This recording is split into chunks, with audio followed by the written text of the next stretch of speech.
So you want to get on stage and you don't know how to deliver your message or tell your story. Don't worry, I got you covered right here in Talk Tips. Hey, I'm Marianne Hickman. Welcome to Talk Tips number 7 is where we're at. Today we're talking about the 11-step speaker journey. I'll throw this up on the screen for you real quick so you can check it out. Take a screenshot if you want to. We're talking about step 2, your signature presentation. Now, this step is actually very in-depth. I've written a whole book about it. In fact, you can find it in the show notes and you can pick it apart piece by piece because there's a lot of detail from this. I mean, it's hard to talk about how to deliver your entire 10-step presentation in just a sub 10-minute video, but I'm going to give you the 10 steps of this signature presentation so that no matter if you have 5 minutes or 5 hours on stage, you have this blueprint, this rubric for how to tell your story in a way that converts your audience into the right buyers that connect with you from the stage. Doesn't matter if it's digital or physical. Here it goes. Number 1, your enrolling questions. Now, these are 3 questions that are tailored to fit your audience's needs and marry them to your content. So you're going to ask questions like, how many of you want to get more financial freedom, right? That's enrolling your audience, teaching them to raise their hand, but also seeding your content if you're a financial educator. And now in the book, it's going to go way in depth on this, but the important part to remember with these enrolling questions is that you want to call out the audience's participation. If you're on Zoom and you ask this, I say type a 1 in the chat if you want blah, blah, blah.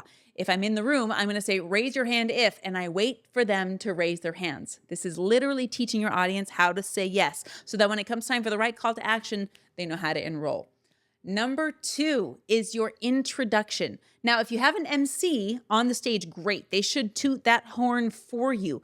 But you should also say your name from stage. And this is my rule. Unless you're remembered by one word like Cher or Madonna, you need to say your name from stage. Just like I do in this video. I say, hey, my name is Marianne Hickman. That's all right. Say your name from stage.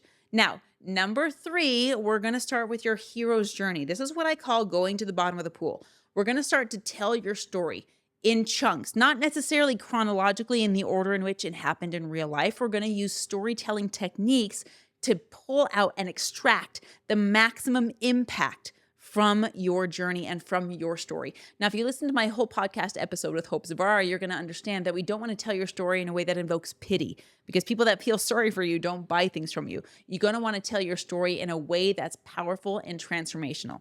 Now, the next step right at the bottom of the pool is your promise. What if I could show you how to XYZ in the next 10 minutes? What if I can show you how I did this so you don't have to? You're stopping your story at the climax, right at the bottom of the pool, and telling your audience how you're going to guide them through climbing out of the muck. Because guess what? In your story, you're telling their story. You're connecting with them. You're getting vulnerable. You're relating to them. And when you do that, when you do it masterfully at that bottom of the pool, you're going to be able to take people with you on a journey of how to get out of it, and the right people enroll with you. Now, steps 5, 6, and 7 are the 3 steps of your content.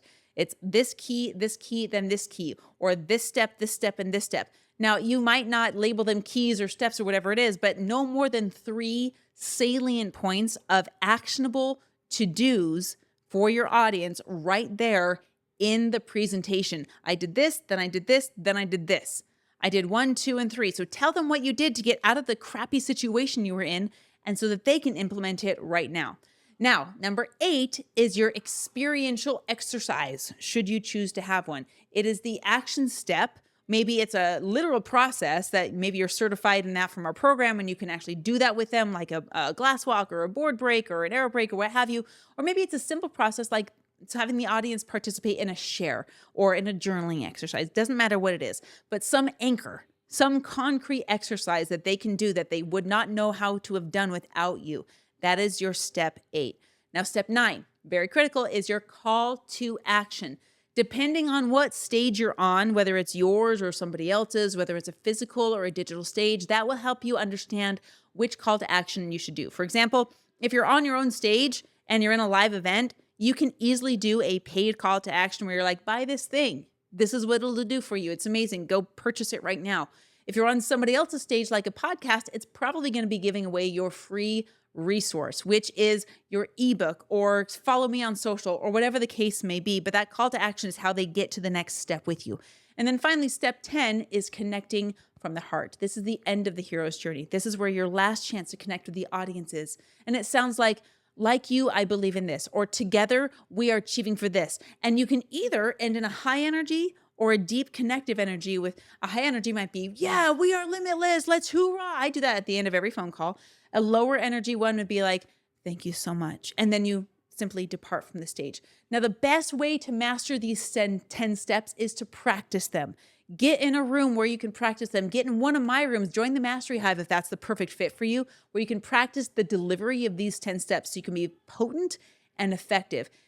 And nothing else, download my book, The 10 Steps to the Signature Presentation. It's in the show notes, and we will see you on the next Talk Tip. Marianne Hickman here again. Listen, I hope super helpful for you. Maybe you learned something new. Share with me in the comments what was valuable. Or if you have this whole separate question like, hey, I wanted to know about this. I wanted to know about stage fright. I want to know how about my presentation on stage. I want to know about how to dress on stage. Anything that you want to know that's relevant to growing your business through stages, put the questions. Because guess what? I go through and answer all of those personally. That's not an agency or a VA. That's me going through and looking at your questions because you are who I am here for. So last thing is I want you to get this database. If you haven't gotten it already, now I've got thousands of downloads on this thing, so maybe you've got it, but if not, make sure you go to mariannehickman.com/database. What that's going to do is take you to a page. You're going to input all of your information. We're going to send the database to you. You're going to request access to it. I keep it locked down so I can make sure I get it to just the right people.